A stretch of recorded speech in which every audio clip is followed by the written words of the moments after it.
कभी आपने नोटिस किया है कि सैलरी आती है, ईएमआई चली जाती है, लाइफ ठीक चलती हुई दिखाई देती है, लेकिन अंदर एक साइलेंट प्रेशर रहता है, एक कांस्टेंट टेंशन कि अगर कल जॉब चली गई तो क्या होगा, अगर इमरजेंसी आ गई तो क्या होगा।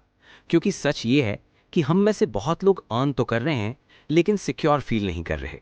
और यहीं से एक इंपॉर्टेंट सवाल स्टार्ट होता है, कार, आईफोन, वेकेशन या फाइनेंशियल फ्रीडम। देखिए, कार लेना गलत नहीं है, आईफोन लेना भी गलत नहीं है, और ट्रैवल करना तो बिल्कुल गलत नहीं है। प्रॉब्लम परचेज नहीं होती, प्रॉब्लम होती है टाइमिंग और प्रायोरिटी। क्योंकि हर ईएमआई जो आप लेते हो वो आपकी फ्यूचर फ्रीडम तो थोड़ा सा डीले कर देती है। ईएमआई सिर्फ बैंक को पैसा नहीं देती, वो आपकी फ्लेक्सिबिलिटी ले लेती है, वो आपकी रिस्क लेने की कैपेसिटी कम कर देती है, वो आपको सेफ डिसीजंस लेने पर मजबूर करती है, और धीरे धीरे आप अपनी लाइफ के चॉइसेस को लिमिटेड कर देते हो। इसको समझने के लिए एक सिंपल कॉन्सेप्ट है, लाइफस्टाइल इन्फ्लेशन। जब सैलरी 30,000 से 60,000 होती है तो लॉजिकली सेविंग्स डबल होनी चाहिए, लेकिन रियलिटी में एक्सपेंसेस भी ऑलमोस्ट डबल हो जाते हैं, क्योंकि कंपैरिजन साइलेंट प्रेशर क्रिएट करता है।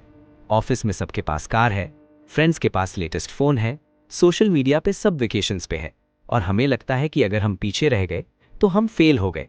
लेकिन यही एक साइकोलॉजिकल ट्रैप स्टार्ट होता है, क्योंकि रिच लोग इनकम बढ़ने पर एसेट्स बढ़ाते हैं और मिडिल क्लास लोग इनकम बढ़ने पर लाइफस्टाइल बढ़ाते हैं, और डिफरेंस वहीं से कंपाउंडिंग स्टार्ट करता है। इनकम और वेल्थ अलग चीज होती है। इनकम वो है जो आप एक्टिव एफर्ट से अर्न करते हो, वेल्थ वो है जो आपके बिना काम किए ग्रो करती है। कार आपको स्टेटस देती है, आईफोन आपको शॉर्ट टर्म कॉन्फिडेंस देता है, वेकेशन आपको मेमोरीज देती है, लेकिन फाइनेंशियल फ्रीडम आपको ऑप्शंस देती है। और लाइफ में सबसे पावरफुल चीज ऑप्शंस ही होते हैं। ऑप्शन टॉक्सिक जॉब छोड़ने का, ऑप्शन अपने पैशन पे शिफ्ट होने का, ऑप्शन फैमिली इमरजेंसी में बिना स्ट्रेस के हैंडल करने का, ऑप्शन मार्केट क्रैश में इन्वेस्ट करने का। और ये ऑप्शंस ईएमआई के साथ नहीं आते, ये ऑप्शंस डिसिप्लिन इन्वेस्टिंग और डीलेड ग्रैटिफिकेशन के साथ आते हैं। मैं ये नहीं कह रहा कि आप अपनी लाइफ एंजॉय मत करो, बिल्कुल एंजॉय करो, लेकिन पहले फाउंडेशन बनाओ। अगर आपके पास 6 मंथ्स का इमरजेंसी फंड नहीं है, प्रॉपर इंश्योरेंस नहीं है, और रेगुलर इन्वेस्टिंग हैबिट नहीं है, तो हैवी लाइफस्टाइल अपग्रेड्स थोड़ा रिस्की हो सकते हैं।